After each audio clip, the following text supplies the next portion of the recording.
Voilà, je vous invite à ouvrir avec moi sans plus tarder. Donc bonjour à tous les internautes qui nous rejoignent. Et on est heureux de nous retrouver chaque moment autour de la parole de Dieu. C'est une bénédiction. Je voudrais que nous lisions ensemble un texte dans le 2e livre de Samuel. Alors normalement dans ces livres-là de la parole de Dieu, ce sont des références historiques sur des choses importantes qui ont été vécues dans l'œuvre de Dieu, mais je pense que je suis arrivé sur ce thème et sur ce texte de la parole qui est un moment d'un cantique de louange et de reconnaissance que David fait monter vers le Seigneur. Alors je dis, ça pourrait presque être intégré au psaume, ça y ressemble, mais bon, cela est écrit ici. Et quand j'ai lu ce texte, eh bien, il m'a parlé, il m'a fait du bien. Alors j'espère que ce matin aussi, en le partageant avec vous, eh bien, cette parole de Dieu va aussi pouvoir vous parler, vous faire du bien, nous encourager les uns les autres. Alors je ne vais pas prendre le temps de tout lire parce qu'il y aurait beaucoup de versets sur lesquels il serait nécessaire de nous arrêter, mais je vous propose donc d'en lire quelques-uns. Et donc nous allons commencer avec 2 Samuel, chapitre 22, et nous commencerons au verset 22. 22, ça vous va? Allez. Car j'ai gardé les voies de l'Éternel, et je ne me suis pas éloigné avec méchanceté de mon Dieu. Toutes ses ordonnances sont devant moi, et je ne m'écarte pas de ses prescriptions.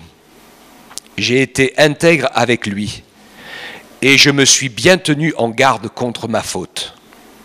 Aussi l'Éternel m'a rendu selon ma justice et selon ma pureté devant ses yeux.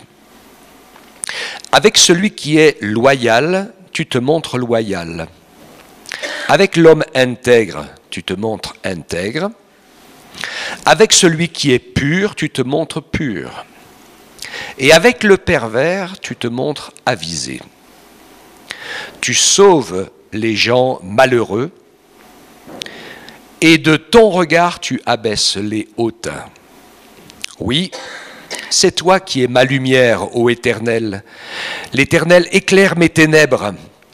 Avec toi, je me précipite sur une troupe en armes. Avec mon Dieu, je saute une muraille.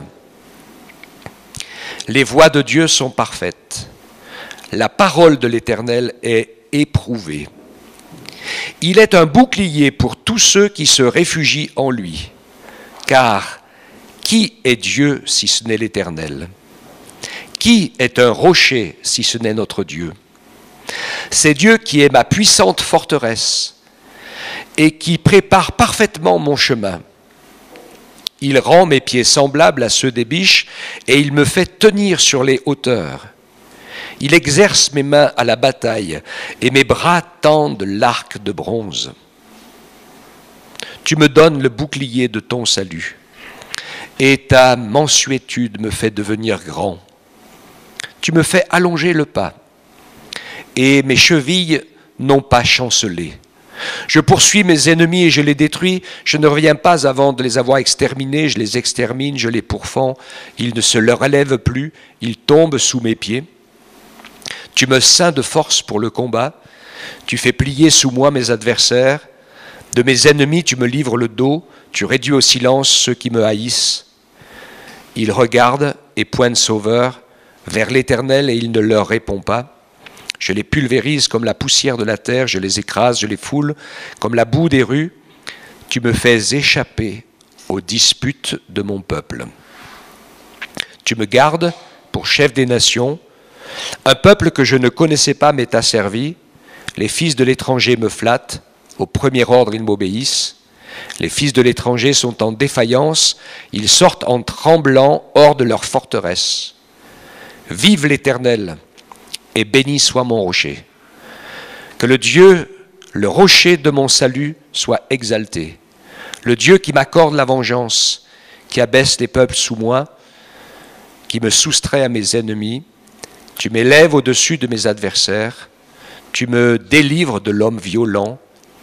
C'est pourquoi je te célébrerai parmi les nations, ô Éternel, et je psalmodierai en l'honneur de ton nom. Il est une tour de salut pour son roi. Il use de bienveillance envers son Messie, envers David et sa descendance pour toujours. Amen. Ce sont des paroles merveilleuses que David exprime ici, après avoir été délivré à plusieurs reprises dans ses combats, dans ses luttes, dans ses peines. Il a appris à vivre et à marcher avec le Seigneur. Et il y a ici des choses qui sont intéressantes, importantes pour nous à saisir. Je ne sais pas si j'aurai le temps d'aller jusqu'au bout, mais quand même, on va vraiment prendre le temps de s'arrêter et de pouvoir nous appuyer sur ce que Dieu dit. Une chose dont je suis convaincu, c'est que Dieu nous a laissé sa parole et que sa parole est d'une richesse incommensurable. Elle est une nourriture qui nourrit notre âme et notre esprit. Et c'est vrai que c'est important pour nous de lire, de méditer, de nous arrêter sur les choses que Dieu nous a écrites. Je sais que les seuls moments où l'adversaire arrive à prendre un peu le dessus sur nous, c'est quand nous sommes un peu en défaillance et en doute par rapport à ce que Dieu a écrit. L'adversaire a toujours essayé de faire comme ça, et la première tentation qu'il donne chez les hommes, c'est « Dieu a-t-il réellement dit ?» Semer le doute sur les paroles du Seigneur. Je crois qu'il faut nous apprendre à l'approprier, et j'aimerais qu'en partageant la méditation de ce poème, en quelque sorte, de cette louange, parce que c'est David, il écrit cette louange après avoir vécu de grandes victoires militaires, après avoir aussi remporté des victoires sur son propre cœur et dans les faiblesses de sa vie.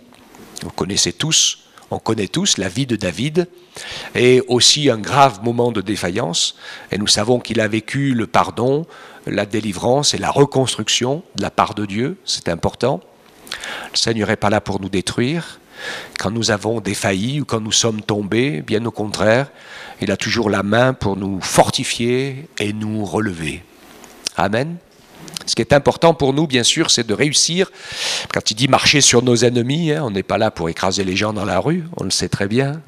Alors, en son temps de guerre, c'était une réalité. Il y avait des fronts militaires pour des nations qui essayaient de reprendre le territoire d'Israël et de les évincer.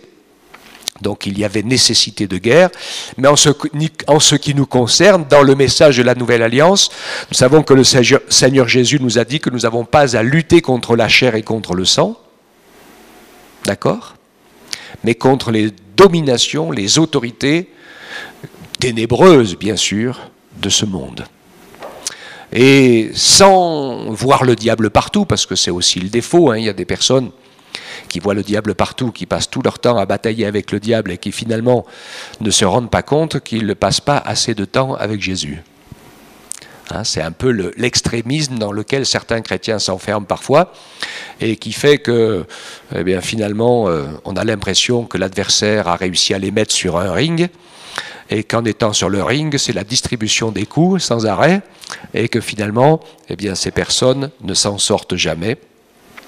Moi, je crois que le Seigneur est le Dieu de la délivrance et que si ma vie est remplie de Jésus, que si mon cœur est rempli de sa parole et mon esprit de ses solutions et de la puissante parole de Dieu, comme dit l'Écriture, soumettez-vous à Dieu, résistez au diable et il s'enfuira loin de vous. Amen.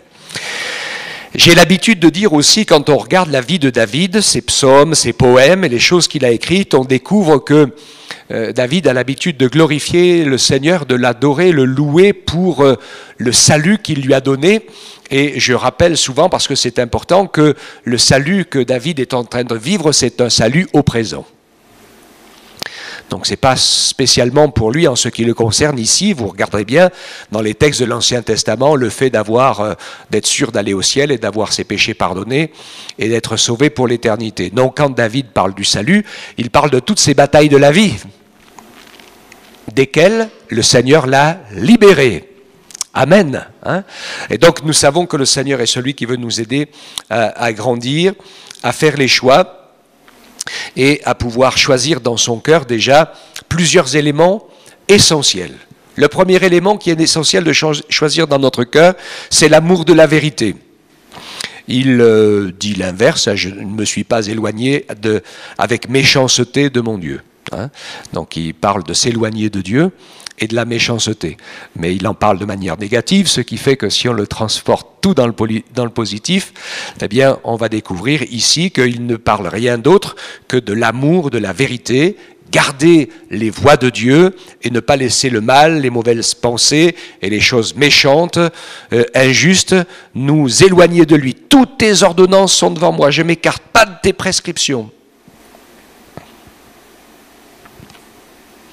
Pour ça, il faut les lire un peu. Hein. Et personnellement, je vous encourage, après ce message, comme après d'autres messages, pourquoi pas, c'est intéressant, dans la lecture personnelle, moi je vous y invite à les reprendre dans votre méditation avec un petit papier et un crayon, essayez de trouver encore d'autres choses qui sont dans la parole et qui vous concernent personnellement. C'est à nous de nous personnaliser la parole. D'ailleurs, c'est important, vous pouvez le faire et on doit pouvoir le faire, la traduction du Nouveau Testament n'est pas toujours évidente à faire parce que nous avons plusieurs types de conjugaisons. Nous, avec le français, on est dans le passé ou dans le présent ou dans le futur, etc. Mais la grande majorité de l'écriture du Nouveau Testament est conjuguée dans ce que j'appelle, moi, l'éternel présent. C'est moi, maintenant. Ok ? Et c'est important pour nous de pouvoir lire cette parole en se disant, elle est pour moi maintenant. Ok ? Sinon, on peut la lire en disant, allez, des fois, ah oui, ça, je lis un truc, je pense à quelqu'un d'autre. Et je pense à, ah, mais ça irait bien. Puis que, voilà, j'ai vécu des expériences passées et ça m'aurait bien été. Ce qui est vrai. Mais ce qui est important de pouvoir dire, Seigneur, c'est qu'est-ce que tu veux me montrer aujourd'hui ? De quoi j'ai besoin aujourd'hui?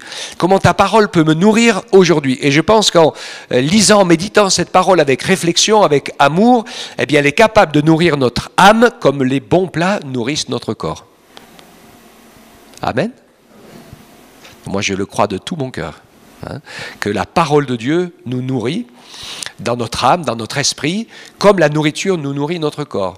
Et on ne se passe pas beaucoup de nourriture en général, hein. On aime bien manger, enfin moi j'aime bien manger, hein. J'aime pas trop ne pas manger, je ne sais pas vous, hein. Mais parfois je me réalise que mon âme elle a tendance à jeûner plus que mon corps, hein, parce que si je ne médite pas assez ou pas assez longtemps la parole de Dieu, eh bien cela est en défaillance par rapport à moi. Alors, la parole et l'esprit fonctionnent avec nous en vis-à-vis. J'aime beaucoup revenir au versets 26, 27 et 28, où le Seigneur dit « Avec celui qui est loyal, tu te montres loyal. Avec l'homme intègre, tu te montres intègre. Avec celui qui est pur, tu te montres pur. Avec le pervers, tu te montres avisé. » Tu sauves les gens malheureux et de ton regard, tu abaisses les hautains. Ça me fait penser à une autre parole qu'on trouve dans Jacques, dans l'épître de Jacques au chapitre 1er, au verset 23, il dit « Car si quelqu'un écoute la parole et ne la met pas en pratique, il est semblable à un homme qui regarde dans un miroir son visage naturel et qui, après s'être regardé, s'en va et oublie aussitôt comment il était. Mais celui qui aura plongé les regards dans la loi parfaite, la loi de la liberté, rappelez-vous cette association, la loi de la liberté, et qui aura persévéré n'étant pas un auditeur oublieux mais se mettant à l'œuvre, celui-là sera heureux dans son activité. Amen. Vous le savez, c'est le sens du mot heureux. Dans l'Écriture, dans le Nouveau Testament, le mot heureux a comme sens en marche, en action, en train de faire, en train de servir. Le mot heureux dans le Nouveau Testament ne s'associe pas à une position stagnante d'attente que Dieu fasse. Il faut que nous nous rappelions bien que le Seigneur veut nous associer à tous les actes de sa vie avec nous.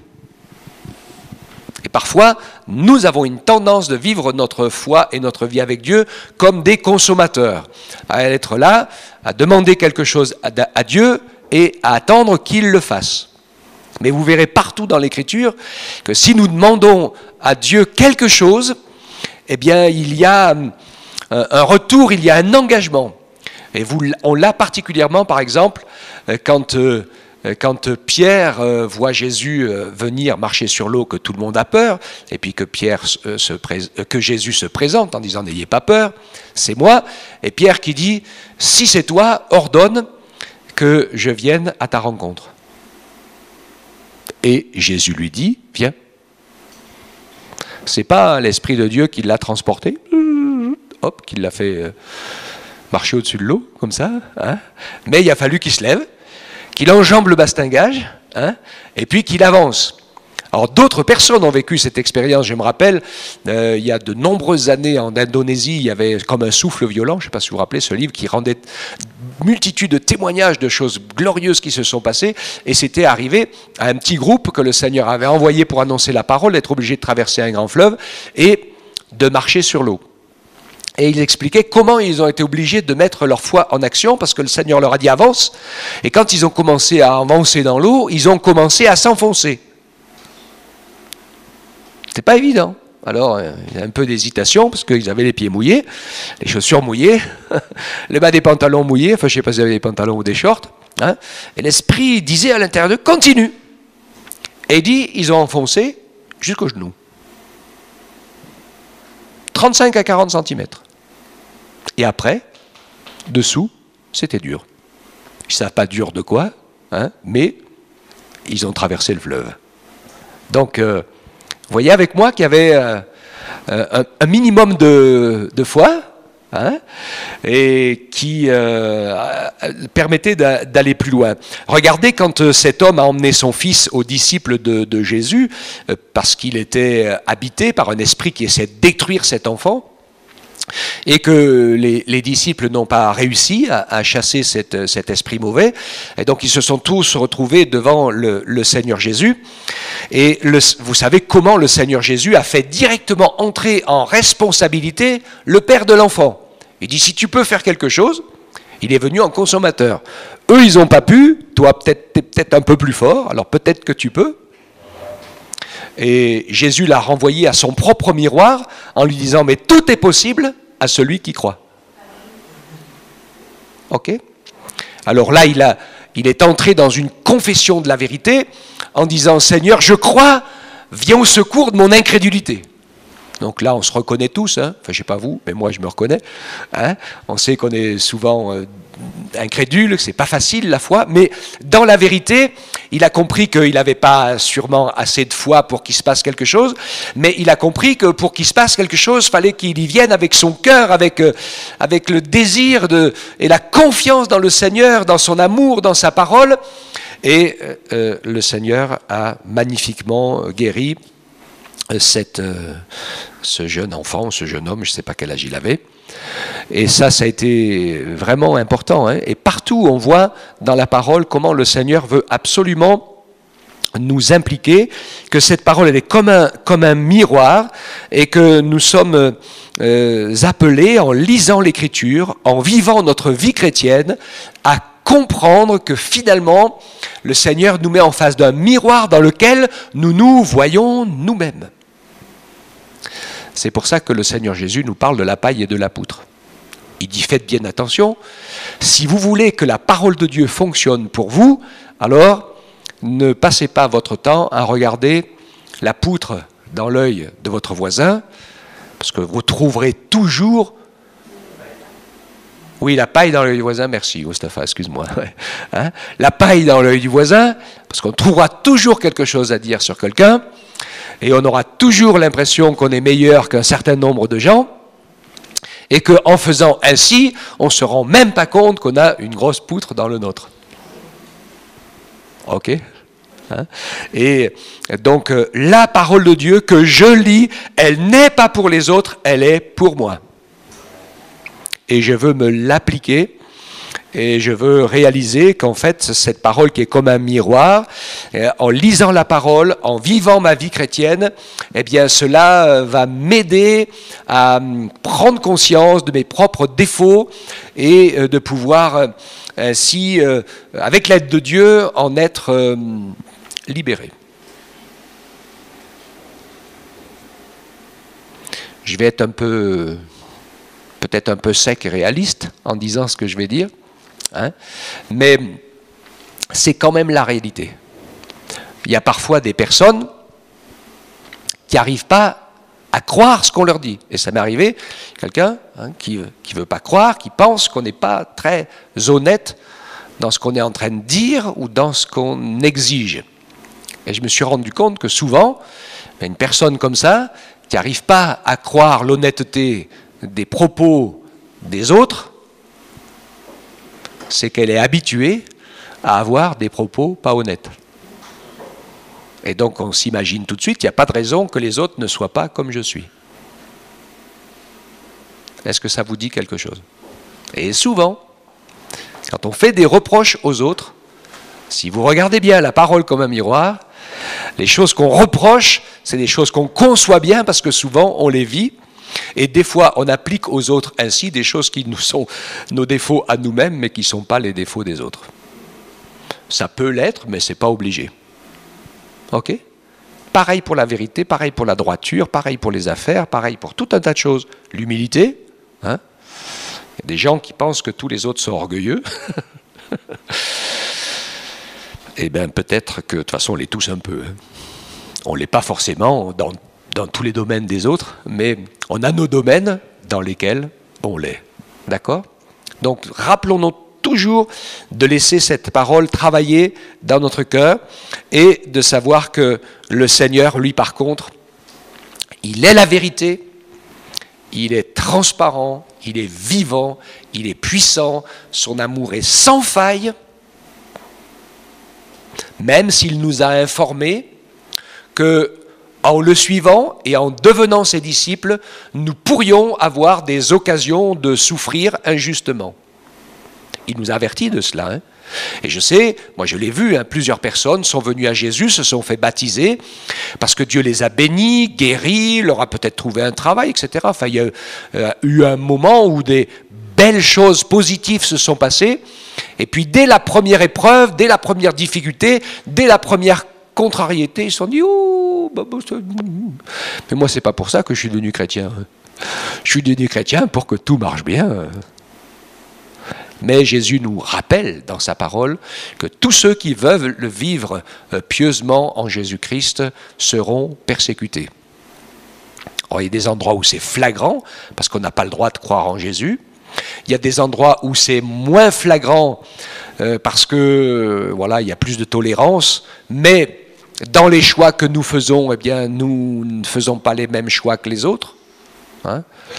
Je ne sais plus qui c'est qui me parlait encore il n'y a pas longtemps d'un petit problème. Oh, mais t'as qu'à dire à l'assurance que... oui, oui.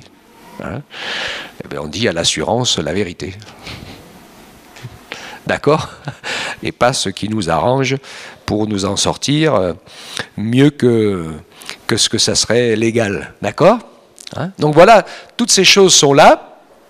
Elles vont bien sûr nous interpeller et Dieu nous permet ainsi d'être sensibles à cette parole qui ramène toujours l'image de ce que nous sommes. Et si nous avons l'impression que Dieu est injuste, c'est peut-être que nous sommes injustes. Que le Seigneur nous aide à grandir dans notre confiance, dans la confiance que nous avons en lui. Nos vies sont dans ses mains, tout est grâce. Et si le Seigneur avait décidé que c'était le meilleur pour nous de le rejoindre maintenant, alléluia, que son nom soit béni.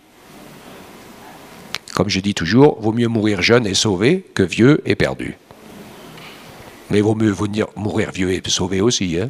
Mais enfin, tant qu'à faire le choix, hein, tant qu'à faire le choix, je crois quand même que le ciel, c'est vraiment l'endroit le plus beau et c'est là où on veut vraiment nous attendre au Seigneur de tout notre cœur. Ensuite, j'aime beaucoup les versets 29, 30, surtout le verset 31, qui dit « C'est toi qui es ma lumière éternelle, tu éclaires mes ténèbres ». Okay, donc la parole et l'esprit éclairent notre être intérieur pour que nous apprenions à nous connaître. Vous vous rappelez toujours, hein, quand je parle de com, vous savez que nous sommes un peu partagés en trois en communication. Vous vous rappelez de ce que je vous ai dit, ça vous revient un peu à l'esprit, hein? Nous avons le moi public, c'est ce que je fais voir de moi aux autres, ce que vous connaissez. Et j'ai mon moi réel, c'est-à-dire tout ce que je sais de moi, de bon et de pas bon, mais que vous ne savez pas trop. Hein? Et puis j'ai mon moi aveugle, et mon moi aveugle, c'est tout ce que vous savez de moi et que moi je ne vois pas.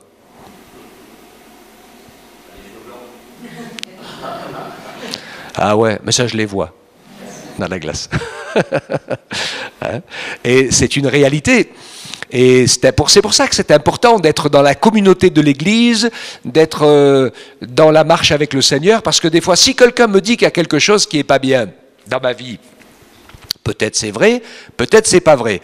Mais si plusieurs personnes me disent qu'il y a quelque chose qui est pas bien, alors il y a des fortes chances que ce soit vrai. Parce que moi, quand je discute avec les gens, j'ai vu des gens, des fois, ils sont pas faciles à approcher. Dès que vous commencez à leur parler, oui, ils montent sur la 31. Puis quand vous parlez avec eux et que vous les écoutez, ils disent « Moi, je suis très gentil. Hein. » Oh ben oui. Évidemment, tu penses que tu es très gentil, hein, mais les autres, ils ont tous peur de toi. Et ils n'arrivent pas à te parler. Donc, il y a un problème quand même. Hein. Et ce sont des réalités dans lesquelles le Seigneur veut que nous puissions ainsi plonger notre regard pour voir notre véritable image et que le Seigneur nous éclaire de nos ténèbres intérieures et qu'il nous permette ainsi de pouvoir passer par-dessus les choses qui ne vont pas bien.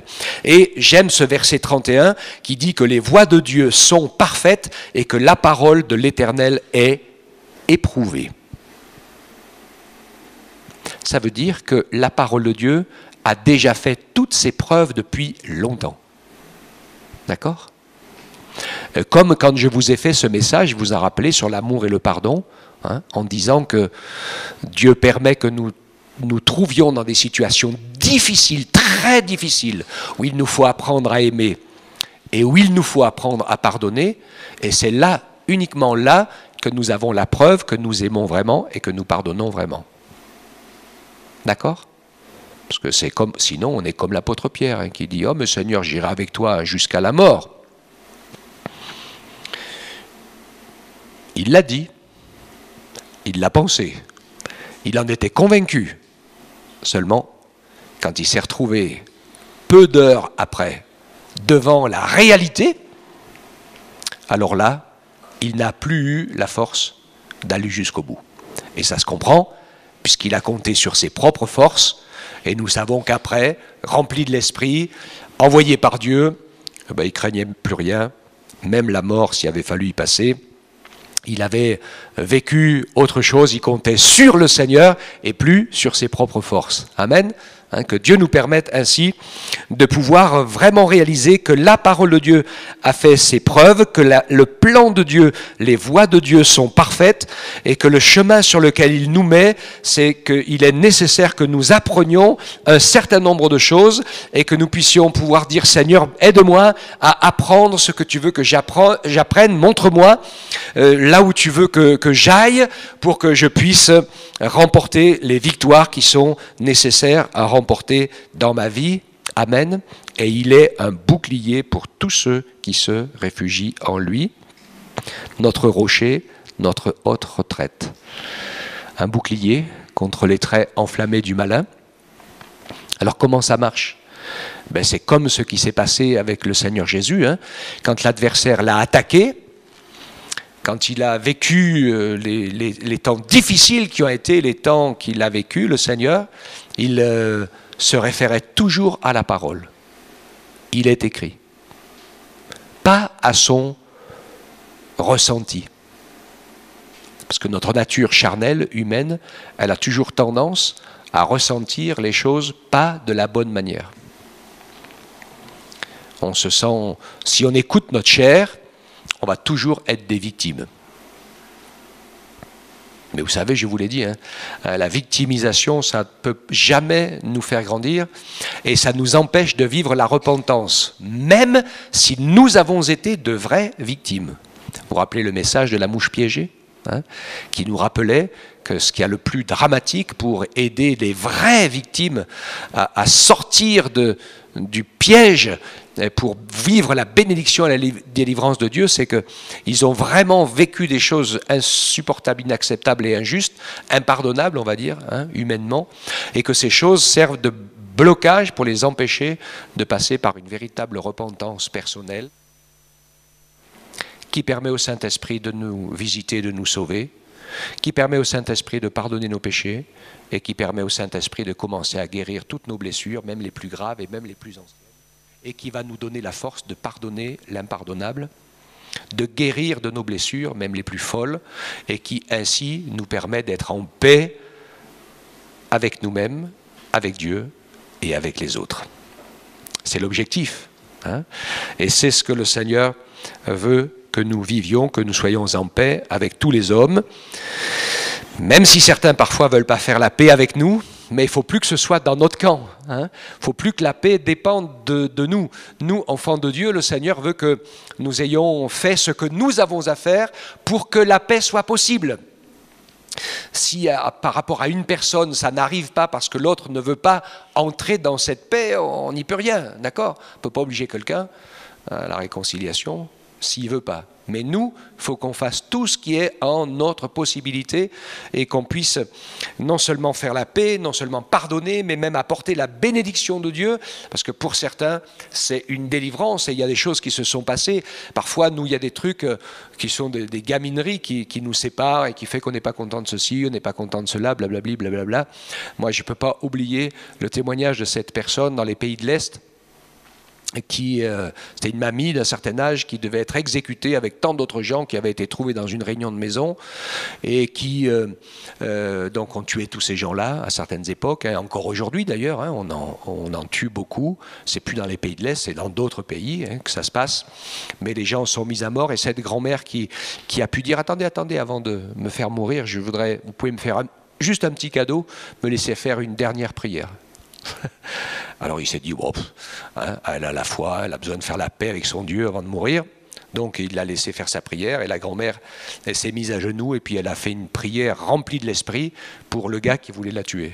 Hein, elle dit, mais moi Seigneur, je suis en paix, j'ai de l'âge, j'ai l'expérience, ça fait des années que je te connais, je suis prêt à partir, mais tu vois cet homme-là qui veut m'exécuter, lui il ne te connaît pas, il n'a pas fait la paix avec Dieu, il est perdu, etc. Donc elle a fait une prière inspirée par l'esprit pour que le gars soit sauvé, et quand elle se relevait de sa prière, il était à genoux à côté d'elle en train de pleurer sur ses péchés.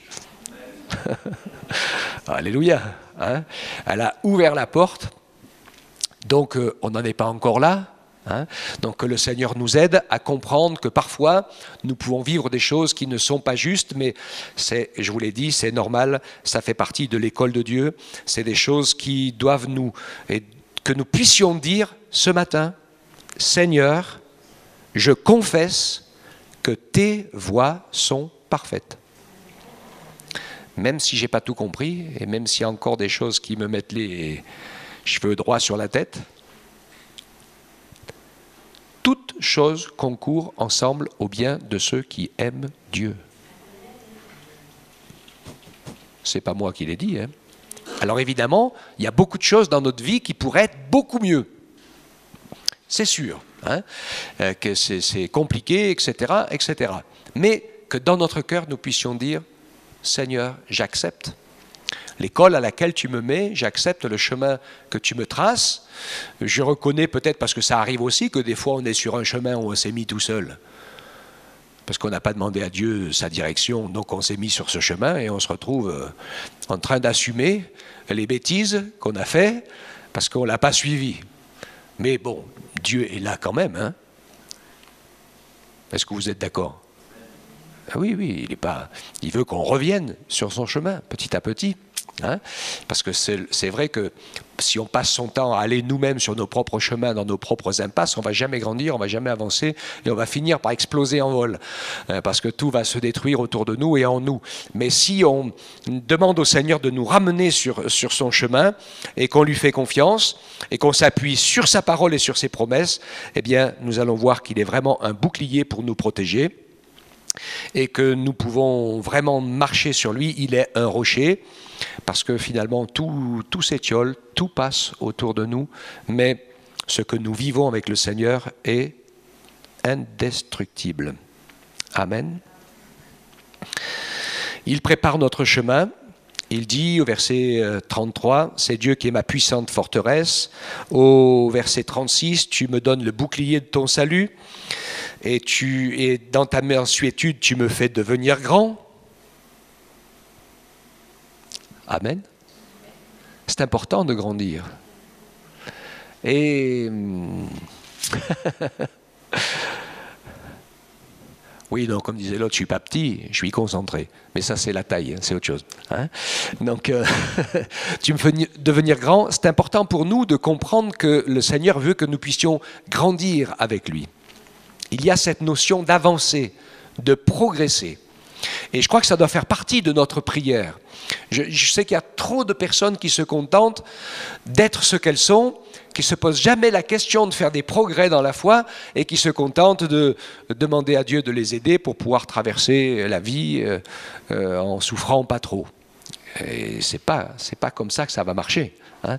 Ce que le Seigneur veut pour chacun d'entre nous, c'est que vraiment nous puissions apprendre à grandir. Au début, dans la foi chrétienne, c'est comme la croissance physique. Au début, nous sommes des bébés. Après, nous devenons des enfants. Après, on peut des ados. Des fois, on est un peu râleur, on n'y comprend rien. Hein. On est contre toutes les injustices. Hein. Et puis, après, il y a un moment où on grandit. Et quelque chose qui change tout dans notre vie, en général, c'est quand on devient parent. Est-ce que ça a changé quelque chose dans votre vie en devenant parent, vous qui êtes devenus parents? Ah, c'est une sacrée révolution. Hein. La vie n'a plus rien à voir avec l'ancienne vie une fois qu'on est devenu parent, parce que finalement, quelqu'un d'autre dépend de nous. Et quand on a un petit, qu'on soit fatigué ou pas fatigué, qu'on ait le moral ou pas le moral, qu'on ait envie ou pas envie, qu'on soit bien luné ou mal luné, eh bien, il faut s'en occuper pareil. Hein? Dire « Oh, je suis fatigué, j'en ai marre, aujourd'hui je ne me lève pas, je ne l'amène pas à l'école, je ne lui donne pas à manger. » Ben, la question ne se pose même pas. Hein? Enfin bon, il y en a pour qui elle se pose, hein, qui sont en grande difficulté de personnalité intérieure, et ça peut se comprendre, il y a des gens qui sont assez cassés dans la vie. Mais sur le principe normal, je veux dire, il se passe quelque chose qui fait que, eh bien, on pense ensuite à l'avenir et au développement des autres. Et je pense que dans la vie chrétienne, c'est la même chose aussi. Hein. Il y a un moment où le Seigneur veut qu'on puisse grandir avec cette prière prioritaire qui est « Seigneur, je veux entrer dans mon service pour toi et devenir cette bénédiction que tu veux que je devienne pour ceux qui m'entourent. » Vous comprenez que le Seigneur attend qu'on entre là aussi et qu'on entre dans cette prière. Et évidemment, quand on va entrer dans cette prière, les choses vont changer. Parce que, voilà, on va être dans la nécessité d'être fidèle dans notre service. Alors moi, je dis, hein, c'est des critères importants, je pense, quand on veut servir le Seigneur et qu'on veut avancer dans ses voies, dans son service, c'est important pour nous de pouvoir, à mon avis, au minimum, être au culte ensemble, et puis de prier aussi dans la réunion de prière, de passer un moment ensemble pour qu'on prie pour tous les besoins de l'œuvre de Dieu. Parce qu'on devient des modèles, on devient des exemples. Hein. Je savais que pour les enfants, l'exemple, c'est bien plus que tout. Parce que parfois, on passe beaucoup de temps à crier, à disputer, on n'est pas d'accord sur tout un tas de choses. Hein. Mais des fois, finalement, on ne leur montre pas toujours le bon exemple non plus. Alors dans ce petit chant qui est sur le CD là-bas où il chante « Je suis une éponge hein, », il donne tous les détails. Je vois tout ce que tu fais, j'entends tout ce que tu dis, hein, je vois comment tu te comportes, etc. etc. Et comment tu agis, comment tu réagis, bien ou mal, etc. Je suis une éponge, ne l'oublie pas. Ok. Et quand je l'ai dit, c'est tellement souvent, hein, je sais que dans nos églises, il y a plusieurs, souvent, générations de garçons, de filles, qui ne sont plus là dans la marche avec Dieu parce que les parents n'ont pas fait attention. Et quand ils s'en vont de l'église, du culte, ils ont toujours une critique à faire sur quelqu'un, etc. Au lieu de prendre le temps d'avoir quelque chose à partager d'encourageant pour que les enfants entendent un encouragement et pas une critique. Hein? Et c'est important ça. Il y a plein de parents qui n'ont jamais fait attention à ça. Et après, ils ne se rendent pas compte que leurs enfants, quand ils vont devenir majeurs, ils vont dire bah, avec tout ce que j'ai entendu de tordu dans cette église et avec les gens qui se réunissent, je ne vais jamais aller dans ce panier de crabes. C'est pas possible. Je vais être contaminé par tous ces mauvais caractères, ces méchants, etc., etc. C'est pas vrai. On est tous pareils. On est tous des hommes. Hein? Est-ce qu'on est obligé de nous payer pour qu'on soit obligé de vivre ensemble dans la société? C'est comme ça que ça se passe au travail. On vit un truc de fou aujourd'hui, hein, parce qu'on va et on cohabite avec les gens pour lesquels on est obligé, alors que le Seigneur veut que nous apprenions à vivre, à cohabiter ensemble pour apprendre à mettre en œuvre l'amour qu'il nous a dit de mettre en œuvre. Aimez-vous les uns les autres. Ce n'est pas une option dans la vie chrétienne, c'est un commandement de Jésus. D'accord? Donc, ce n'est pas à nous de nous demander si les autres nous aiment assez, pas assez, s'ils sont assez compréhensifs, pas assez compréhensifs. Dis non, Seigneur, tu as décidé de m'envoyer à l'église pour apprendre l'amour, pour apprendre à aimer. Et ça change tout. Quand on s'y met, quand on se met au boulot, eh bien, les choses change et tout, finalement, on grandit, on devient un peu parent, comme Jésus qui nous a sauvés. Moi, je me pose la question, parfois, je me dis, mais Seigneur, comment tu fais pour réussir à m'aimer encore? Non? Vous vous dites pas ça, vous, des fois? Est-ce que je vis un grand moment de solitude? Non, le Seigneur, il nous aime parce qu'on croit en lui, parce qu'on lui fait confiance. Alors c'est vrai, on a les hauts et les bas, mais je crois qu'aucun de nous, on ne veut pas douter de l'amour que Dieu a pour nous. Eh bien, il veut que nous puissions, nous aussi, prendre la même décision et nous mettre au boulot dans ce travail-là. Si nous nous mettons au boulot dans l'apprentissage de cet amour, eh bien, nous atteindrons ce que le Seigneur Jésus a dit dans sa parole en parlant de son Père. Et il a dit, soyez donc parfaits comme votre Père Céleste est parfait. Il ne parle pas ici de plus faire d'erreurs, il ne parle pas de plus se tromper ou ceci, cela. Quand il parle de ça, à la fin, c'est de pouvoir aimer ses ennemis, de ne pas craindre ceux qui peuvent tuer le corps, mais qui ne peuvent rien faire de plus, etc. Il ne nous parle que de la mise en pratique de l'amour de Dieu dans tous les domaines. Et c'est l'amour de Dieu en nous qui couvre une multitude de péchés et qui nous permet de vivre, d'entrer dans la perfection du royaume de Dieu. Amen. Ça, c'est vraiment important. Donc, tu me ceins de force pour le combat. Il nous fait grandir, il nous fait avancer, il nous permet de le glorifier. Et ainsi, je vais aller à la fin avec ce verset 44 qui est à la conclusion de ce que je viens de vous expliquer sur la mise en pratique de l'amour. Il dit, tu me fais échapper aux disputes de mon peuple. Les disputes. Hein? Donc, voilà. Alors, je sais qu'il y a des gens qui... C'est marrant, il y a des gens qui aiment bien la dispute. Je me rappelle quand j'étais tout enfant, on était fermiers. Avec mes parents, ils étaient fermiers, et il y avait 2 fermes avec des fermiers côte à côte dans le même village. Et le paysan fermier d'à côté, il avait une spécificité très particulière, c'est qu'il aimait se disputer. Alors, toutes les occasions étaient bonnes, mais comme mon père, il n'aimait pas se disputer, et qu'il était pour la paix, donc il désamorçait les bombes pour pas que la dispute aille trop loin. Et l'autre, il était fou de rage, parce qu'il n'avait pas eu sa dose de dispute de la journée. Hein, donc ça le mettait encore plus en rage de voir qu'il Mon père n'avait pas envie de se disputer, qu'il était conciliant et s'il n'était pas content sur quelque chose, parce qu'il y avait une vache qui avait brouté sur le bord de son pré. Alors si vous voulez, je vous donnerai une botte de foin. Ça, vous comprenez ce que je veux dire, hein? Ça le mettait. Voilà, il fallait qu'il fasse la guerre. Hein? Donc Dieu veut nous permettre, et c'est important, nous le voyons dans sa parole, il veut faire de nous des ouvriers de paix. Parce que le monde entier est en guerre. Hein? Alors, ça m'impressionne, je vois des gens parfois, ils disent « Oh, c'est pas possible, tout le monde se bat partout !» Vous avez vu ce qui s'est passé à Marseille, là, hein? Alors, bien sûr, ça fait râler tout le monde, mais on voit ce qui se passe dans nos pays, ils disent « Mais c'est pas possible, c'est la guerre partout, les hommes sont tous en train de se battre. » Je dis « Mais tous les hommes sont en guerre. » Tout le monde se dispute. Il y en a juste des fois qui sont un peu civilisés pour se retenir un peu, pour pas que ça dégénère. Mais comme je dis souvent, coupez le courant, éteignez la lumière, et vous allez voir le carnage. Hein? Parce que l'homme est en guerre avec lui-même, et donc déjà il est en guerre avec lui-même, il est en guerre avec sa conscience, donc il sème la guerre partout.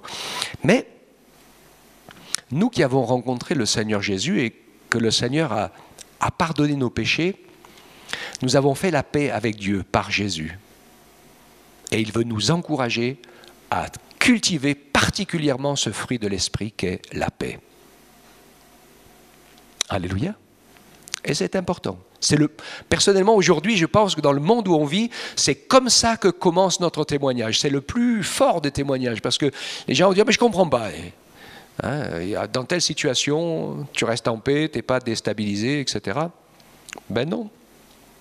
Parce que le Seigneur est le maître de toutes les circonstances. Hein. C'est souvent une bonne occasion de rendre témoignage quand la paix est dans notre cœur et qu'il nous fait échapper aux disputes. Et il termine avec la louange dans les versets 47 jusqu'à 50. Vous regardez tous les mots qu'il y a. Vive l'Éternel, que le Dieu de mon salut, qu'il soit exalté. Donc je te célébrerai parmi les nations et je psalmodierai à l'honneur de ton nom. Et donc on va rapidement s'arrêter sur chacune de ces choses. D'abord, il y a une acclamation. Vive l'Éternel. On avait un petit chant qui chantait comme ça. Hein. Alors j'aime cette acclamation parce qu'elle est spontanée. C'est comme la fête. Hein?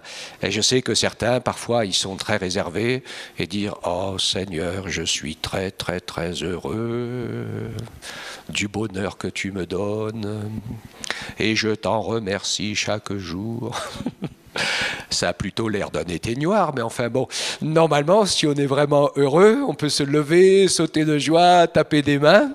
C'est ce qu'on fait, heureusement, hein, parce qu'à une époque, c'était un peu raide et un peu triste, et nous avons quand même le privilège de pouvoir nous exprimer, et ça c'est normal, je pense qu'on doit louer le Seigneur, autant avec sa bouche, avec son cœur, avec son corps, et de pouvoir bouger et dire « Seigneur, je suis content, je suis trop content de te connaître. Hein » C'est ce côté « Vive l'Éternel » qui est essentiel, et qu'on doit quand même un peu développer, parce que je crois que c'est bien pour nous, ça nous fait du bien, que tout notre être entier loue le Seigneur, l'esprit, l'âme et le corps. L'esprit, l'âme et le corps. Amen. Hein? Qui nous permettent ainsi de l'exalter, qui est de pouvoir ainsi vraiment rendre une louange et une reconnaissance. Exalter, c'est un peu chaud, comme on dit, hein, et qui soit vraiment le fruit de notre cœur. Et je sais que le Seigneur Jésus, il n'est pas trop heureux quand il voit qu'on est vraiment neutre, quoi. Hein? Il dit, vous êtes comme des enfants, on est passé à côté, on vous a chanté des chants de joie, vous n'avez pas chanté, on vous a chanté vous n'avez pas ri, on vous a chanté des chants tristes et de pleurs, vous n'avez pas pleuré. Pas d'émotion. Sans émotion. Hein? Et je crois que le Seigneur veut qu'on puisse et rire et pleurer. Qu'on apprenne à avoir une expression de nos émotions avec notre corps qui soit en harmonie avec ce qu'on vit. Hein, sinon, il ne faut pas vous étonner que chez les Français, il y a des milliers de gens qui sont en dépression, qui sont dans des situations épouvantables, parce que finalement, ils sont en souffrance, ils sont en difficulté, il y a toutes sortes de choses qui ne vont pas à l'intérieur d'eux-mêmes, et quand vous les regardez, ça a l'air d'être la perfection en personne. Donc c'est comment on appelle ça, la dichotomie entre l'apparence et la réalité qui fait que l'être humain explose ou implose.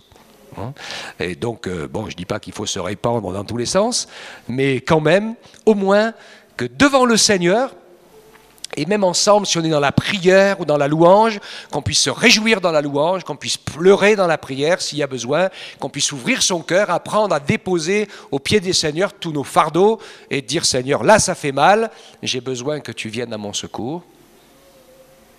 Et le Seigneur va le faire. Amen. Donc il y a ce côté de la louange et de l'adoration, célébrer Dieu parmi les nations qui est un témoignage. Et c'est vrai, quand nous chantons, louons et célébrons le Seigneur, c'est un témoignage que nous rendons.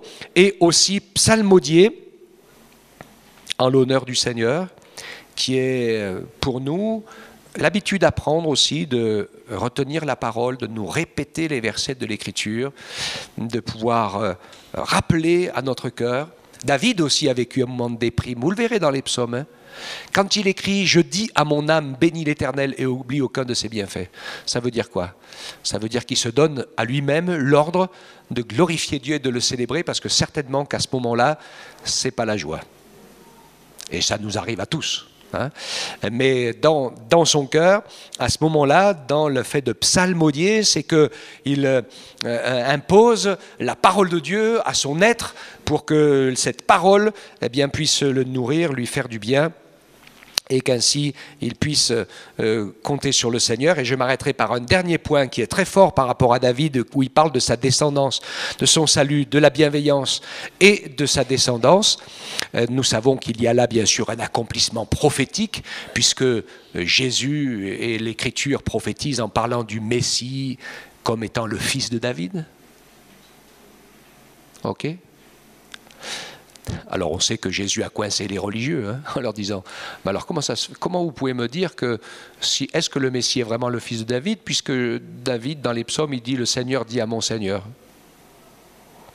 Alors comment peut-il appeler son fils mon Seigneur? Il y a une incohérence. Ok ? Donc il voulait mettre en évidence que Jésus est Dieu, qu'il est bien au-dessus, qu'il est Seigneur des Seigneurs, Roi des Rois, et que David c'est simplement la lignée physique des rois d'Israël, et que bien sûr Jésus va entrer dans cette lignée et dans cette famille-là, famille royale, pour venir faire son œuvre, et qu'à partir de ce moment-là, le nom, et la famille et la lignée est inoubliable. Est-ce que nous ne sommes pas appelés à devenir l'épouse de Christ? Alléluia.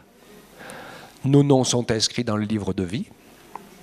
Et quand nous allons rejoindre le Seigneur Jésus, nous savons qu'il nous connaît, et il vous connaît, et il me connaît chacun personnellement, puisqu'il va venir nous trouver, chacun, et nous donner à chacun un caillou blanc et un nom nouveau. Donc on ne sera pas des êtres multiples perdus au milieu de la masse générale, mais tout en devenant ensemble l'épouse de Christ, qui allons passer l'éternité à le servir dans un lieu commun qui est de pouvoir être un avec lui, comme le Père, le Fils et l'Esprit, qui vivent cette unité. Nous sommes nous aussi appelés à entrer de la même manière dans cette unité, tout en restant nous-mêmes connus de manière personnelle, avec une relation avec notre Sauveur, notre Dieu.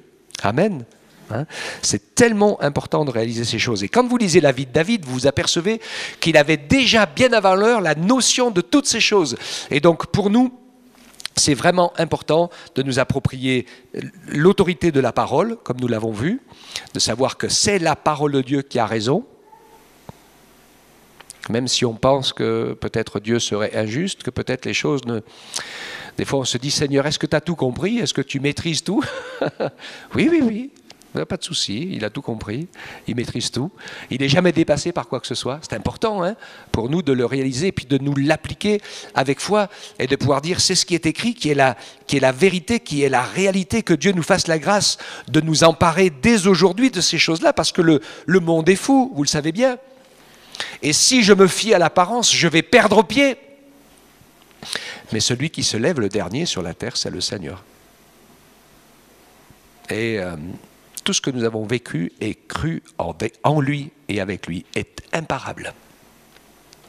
Et pendant ce temps-là, eh bien, nous sommes appelés à vivre une vraie vie de relation avec le Seigneur, dans la joie et dans la tristesse, dans les luttes et dans les combats, mais dans cette vérité de savoir que la priorité est à Dieu, avec cette prière de dire je ne vais pas rester un enfant, simplement là pour que Dieu me bénisse et que les autres me bénissent, mais je veux entrer dans le service, dans le ministère, dans l'œuvre à laquelle tu m'appelles, pour que je puisse être rempli de l'Esprit et que par ton Esprit tu m'utilises pour que ta volonté soit accomplie, que les autres soient bénis.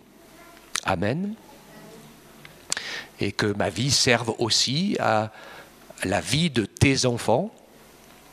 Et évidemment, dès qu'on fait cette prière, ça nous engage un peu, ou un peu plus. Et la première chose que, justement, le Seigneur met à l'épreuve, tout simplement, c'est notre fidélité. C'est important pour nous. Vous voyez, regardez au milieu de nous, il y a des fois des personnes qui voudraient faire un petit peu quelque chose, qui ont envie, qui ont quelques ambitions pour le service de Dieu, et vous avez raison, c'est une bonne chose.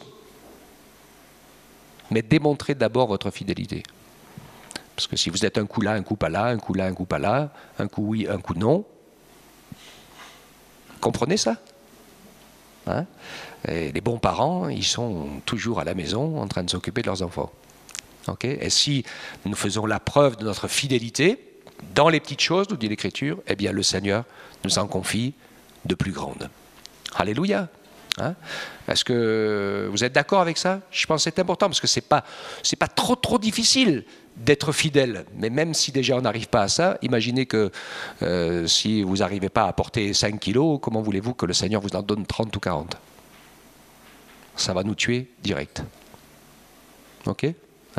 Donc acceptons l'école de Dieu, acceptons de passer par le chemin qu'il nous a tracé, puisque ce chemin commence par l'épreuve, c'est comme ça. La première chose que le Saint-Esprit a fait quand il a rempli Jésus, c'est de le conduire au désert pour qu'il soit éprouvé, qu'il passe à la moulinette.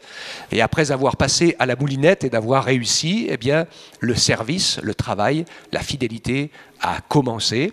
Et l'œuvre de Dieu s'est faite. Que le Seigneur nous encourage les uns les autres à réaliser que son œuvre est là, que nous avons besoin de prier, qu'il y a des gens qui viennent, des personnes qui écoutent la parole, que le Seigneur a besoin de les toucher, et que plus nous sommes nombreux à être à permettre la mouvance de l'Esprit de Dieu, le Saint-Esprit au milieu de nous va pouvoir élargir sa force, sa puissance, et toucher les cœurs. C'est comme toutes les braises qu'on met ensemble. Si vous voulez cuire des saucisses, comme on dit, écartez pas toutes les braises du barbecue parce que finalement vous n'en cuirez aucune. On les met toutes ensemble pour que le feu se mette.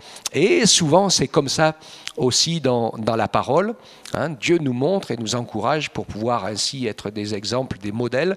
Si on vient tous à l'église avec joie, avec empressement, eh bien les païens autour de nous le diront aussi, mais où est-ce que vous allez donc en étant si heureux? Oh, on va à la rencontre du Seigneur. Alors ça serait bien qu'ils disent je vais aller avec vous, ça a l'air sympa. Plein de choses comme ça qui sont parfois toutes simples. Nous des fois on voudrait décrocher la lune, alors qu'il nous suffit simplement de pouvoir être ensemble pour nous réjouir et vivre la parole de Dieu dans notre vie personnelle pour que cela devienne contagieux pour tous ceux qui nous entourent. Parce qu'ils vont sentir la foi, ils vont sentir l'amour, ils vont sentir que il n'y a pas de... Les enfants le sentent ça, il n'y a pas de décalage entre ce qu'on dit et ce qu'on vit. Ok? Est-ce qu'on est d'accord avec ça? Nos enfants, ils le ressentent. Et le monde aussi, il le ressent. On parlait des associations de motards, parce qu'on travaille là aussi. On disait, quand on travaille dans ce milieu-là, on se retrouve dans des milieux qui sont assez sans hypocrisie. Discuter avec quelqu'un de ce milieu, tu commences à lui parler de Jésus, il n'a pas envie de t'entendre, tu vas entendre tous les mots de la planète, tous les noms d'oiseaux. Tu sais qu'il n'a pas envie de t'entendre, tu reviendras à un autre moment. Mais après, il va revenir et va te dire « Parle-moi de ton Jésus ». Alors là, il faut être prêt, parce que tu peux y aller, tu peux lui balancer tout ce que tu sais. Il va t'écouter. Hein? Et donc, c'est important pour nous de réaliser ces choses et que le Seigneur nous remplisse ainsi des choses qui sont en lui. Jésus pense à son Église, il bâtit son Église, il prépare son retour, il prépare son épouse, il prépare nos cœurs. C'est son travail, c'est ce que fait le Saint-Esprit. Et donc, que Dieu nous donne la sagesse, l'amour, la maturité pour nous y associer afin que l'œuvre de Dieu se fasse. Amen. On te bénit, on te célèbre, Seigneur, parce que tu es vraiment un Dieu d'amour. Merci, Seigneur, pour ce témoignage que nous avons dans la vie de David, qui est passé à des endroits où sa vie n'était qu'à un cheveu, et d'autres moments où il a vu, Seigneur, des combats, des guerres qu'il a remportés, parce que tu as été là, à leur côté, pour préserver, afin que ta nation reste et demeure, comme tu le fais aujourd'hui, pour que cette nation reste et demeure la tienne. Et nous croyons qu'à la même image, par ton esprit, tu nous entraînes dans cette vie spirituelle qui n'est pas un combat contre les hommes. Au contraire, nous sommes appelés à les aimer, à dépasser parfois leur méchanceté, leur mépris, à continuer à apprendre à les aimer, à prier pour eux, pour que les cœurs soient touchés, pour que les vies soient changées. Seigneur, merci de nous aider à vivre cette école ensemble, Seigneur, à accepter de suivre le chemin que tu nous as tracé aux uns et aux autres. Vraiment, nous te rendons grâce et gloire, Seigneur. Grave ta parole dans chacun de nos cœurs, afin qu'elle porte du fruit et que ton nom soit glorifié. Nous nous attendons vraiment à toi et nous louons ensemble ton beau nom, Père. Merci Jésus, notre Sauveur. Amen. Amen.